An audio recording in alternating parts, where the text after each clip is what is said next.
Hadouken! The Game of the Year awards for 2024 were, needless to say, interesting. Hydrobot gave them a fast pass to the front of the stage. Great work, Hydrobot. Can I? Ow.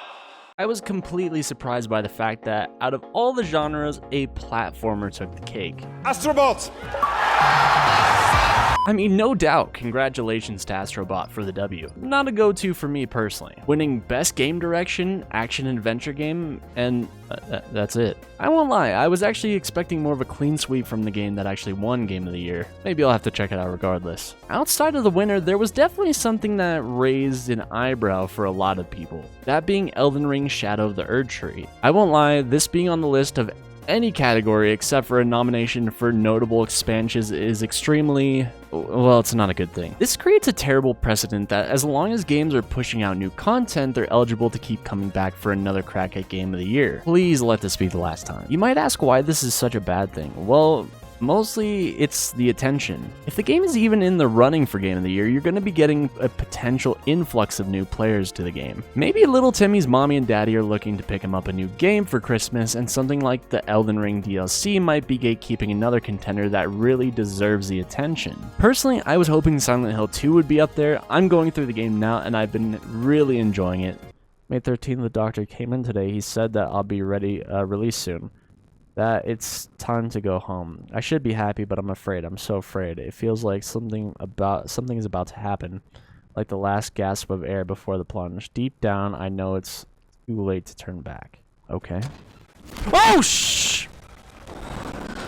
So you got me. If that really is the goal of the Game of the Year awards, it worked like a charm on me, because the game I picked up was none other than...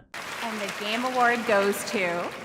BALATRO. Let's say hello to Jimbo. Don't worry, Black Myth Wukong, I'll play you eventually. But I was more than a little impressed that an indie title was even in the question. BALATRO received awards for Best Independent Game, Best Debut Indie Game, and Best Mobile Game. But it was even in the running for Best Game Direction. Paired with all the nominations and people checking this game out, needless to say, it caught my attention. I want to spend a little bit of time with some more BALATRO. Yeah. I'll keep it a buck. I suck at this game. Is this enough? I genuinely hope it is. We need 15k.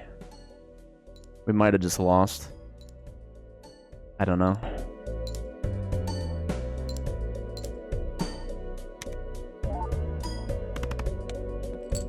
No! God damn it! But without a doubt, it's incredibly fun. In its simplest form, BALATRO is a strategy card game taking its base gameplay from poker and spicing it up with various upgrades as you play through the game. You can start your run by picking a deck paired with a stake. These are going to be your modifiers on your actual game state. Some will help you, but just as many will hurt you, and then you're off to select your blinds. Think of a blind as a level. You go from a gauntlet of 3 levels, first being a small blind, to medium blind, to the inevitable final boss, if you will, each having a minimum amount you need to clear to move onwards, ascending as you progress.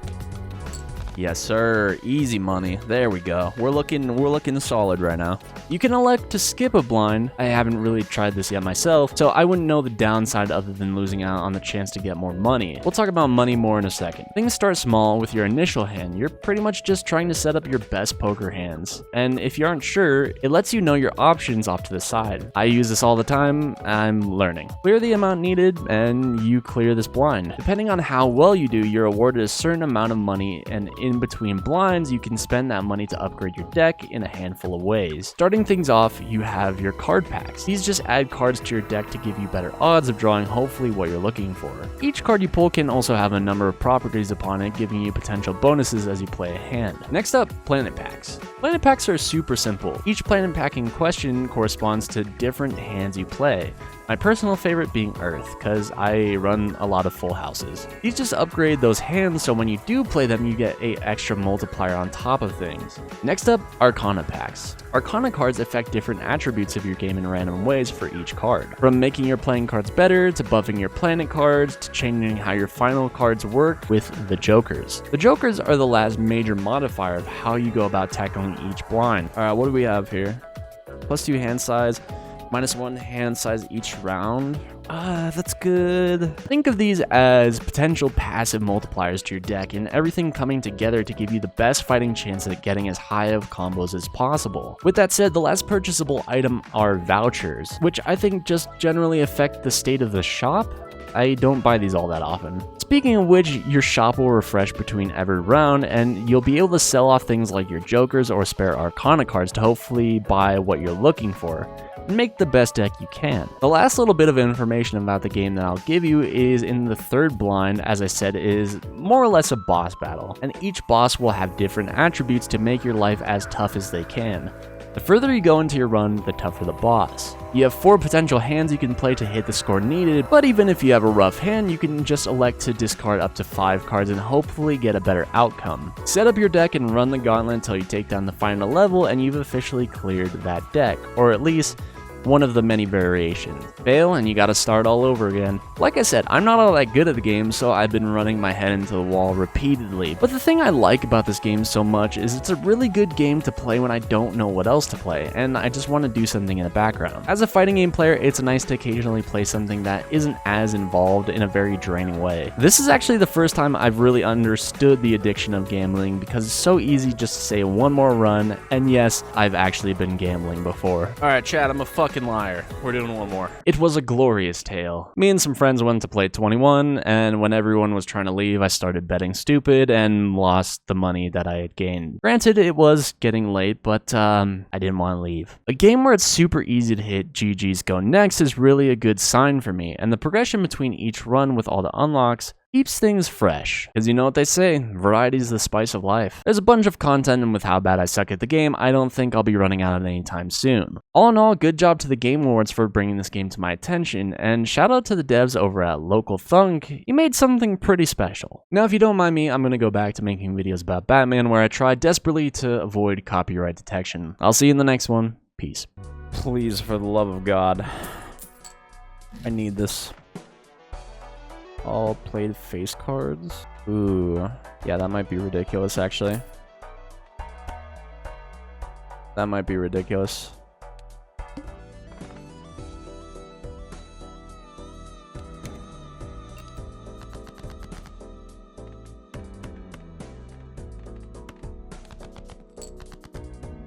Holy shit.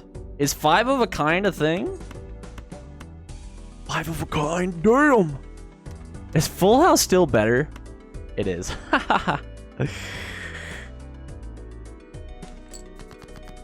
That's crazy. Dude, this build is actually ridiculous right now.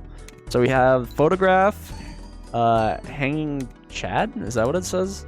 Smiley Face, Fibonacci, and then Sock and Buskin.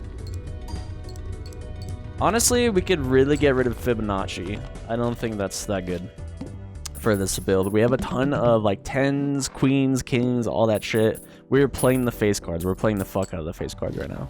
We're face fucking right now. This is a straight flush. No, we don't really play a straight flush. We'll just get another standard pack.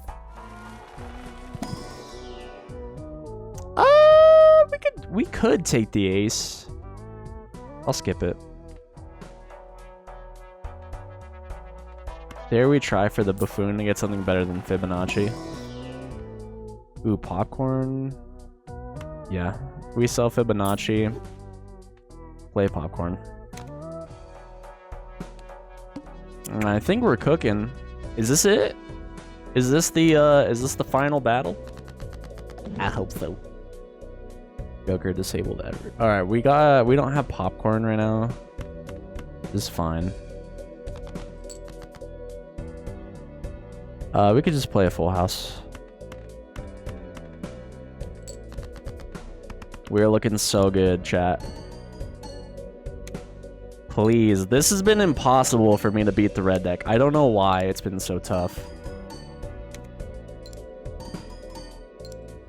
Oh, that's it. That's fucking it, baby. Is that it? Is the red deck down? Yes! Oh, shit. That was way tougher than it should have been. This build is ridiculous, dude. Dude, G fucking G.